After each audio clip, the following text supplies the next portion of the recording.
है पत्थर। एक बार देख लीजिए कितना बड़ा पत्थर है। अब मैं इस पर चढ़ के ब्लॉग बनाऊंगी। हेलो, गुड मॉर्निंग, नमस्कार। मैं हूँ गीता ब्याहुत कलवार जायसवाल। आशा करती हूँ कि मेरा यूट्यूब फैमिली स्वस्थ होंगे, मस्त होंगे। दोस्तों, आज के ब्लॉग में अपने जीवन से जुड़ी कुछ बातें रखने वाली हूँ। तो अभी मैं बच्चे के छोड़ने आई थी स्कूल और ब्लॉग बना रही हूँ। यहीं पे सामने पार्क है उसमें। दोस्तों, जब मैं छोटी सी थी, मतलब जब मैं यही कुछ 8-9 साल की होगी, तब मैंने देखा कि उस समय बहुत सारे पुरुष औरतों को सिर्फ संभोग के वस्तु और काम वाली से ज़्यादा कुछ नहीं समझते थे। उस समय जैसे मेरी बड़ी बहन लोग थी, उन लोगों का विदाई होता था शादी के बाद, तो विदाई के समय बहुत रोती थी। जैसे लगता था कि वो अब जीवन में किसी से मिलेगी ही नहीं, कलेजा फाड़ के रोती थी। और पता नहीं क्यों मुझे लगता था उनकी उस रोने की आवाज़ में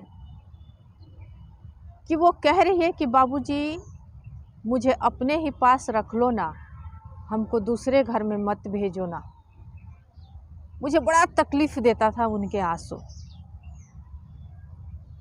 मैंने उस समय देखा जो औरतें 6-6, 7-7, 10-10 बच्चा पैदा करती थी, उसके अलावा भी मतलब उनके परिवार के, उनके घर के लोग इतना मारते पीटते थे।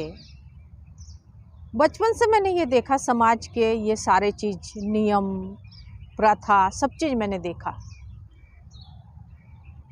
उस समय मैं मतलब मेरा उम्र बचपना था, मैं छोटी सी थी, लेकिन मेरे माँ के आंसू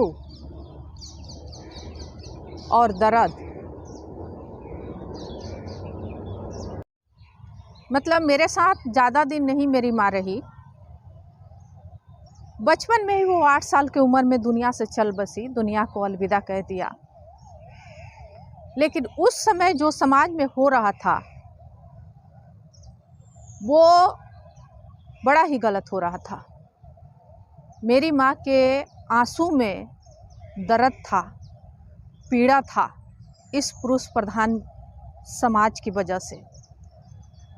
तो मेरी माँ के आंसू नकली नहीं था। मेरी बचपना जो था वो नकली हो सकता है, लेकिन मेरी माँ के आंसू, दर्द, पीड़ा, वो सच्चाई था। मतलब बचपन से ही हमने बहुत कुछ देखा समाज में, और मेरी माँ को कहीं ना कहीं इस बात को आभास हो चुका था कि मेरे ही घर में एक क्रांति के जन्म हो चुका है। लेकिन किसी और को क्रांति, मेरे बाप, मेरे भाई, उस गांव के पुरुष प्रधान, किसी को पसंद नहीं था। इसीलिए मेरा शादी ऐसे घर में हुआ और मैं अपने जीवन में सबसे ज़्यादा डिप्रेशन के शिकार हुई हूँ। सबसे ज़्यादा है कि मेरी सिस्टर के शादी हुआ था और मेरी सिस्टर के विदाई प्रथा मतलब हो रहा था। मेरी सिस्टर रो रही थी, मुझे उसके आंसू देख के बड़ा दुख हुआ और मैं रोने लगी। और मैं आके एकदम गुस्से में मैंने बोला अपने पिताजी से कि विदाई के रोक दो, जितना हक लड़की का है उतना ही हक लड़का के है। आप मेरे दीदी के रोको, विदाई नहीं होगा। और मेरे पिताजी उस समय जो मेरे गुस्सा में चेहरा लाल देखे, वो एकदम बड़ा अजीब नज़रों से मुझे देखे कि जैसे मैं उनकी दुश्मन हूँ। मेरी उम्र छोटा सा था, समाज के इतने सारे कुरीति देखती थी, लेकिन मेरी माँ के आंसू और दर्द में सच्चाई था। और शादी के नाम पे जो विदाई प्रथा था, उस विदाई प्रथा में जो लड़कियां रोती चिल्लाती थी, पता नहीं क्यों मुझे उसमें लगता था जैसे वो कह रही है कि मुझे अपने घर से नहीं जाना है बाबूजी, मुझे अपने ही घर में शरण दे दो ना बाबूजी। मुझे ऐसे लगता था।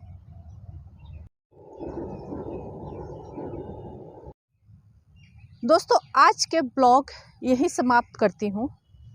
अगर आप लोग नए हैं तो मेरे चैनल को सब्सक्राइब कर लीजिए, लाइक कमेंट शेयर कीजिए, और आप लोग कहाँ से, किस शहर से मुझे देख रहे हैं, प्लीज़ बताइए।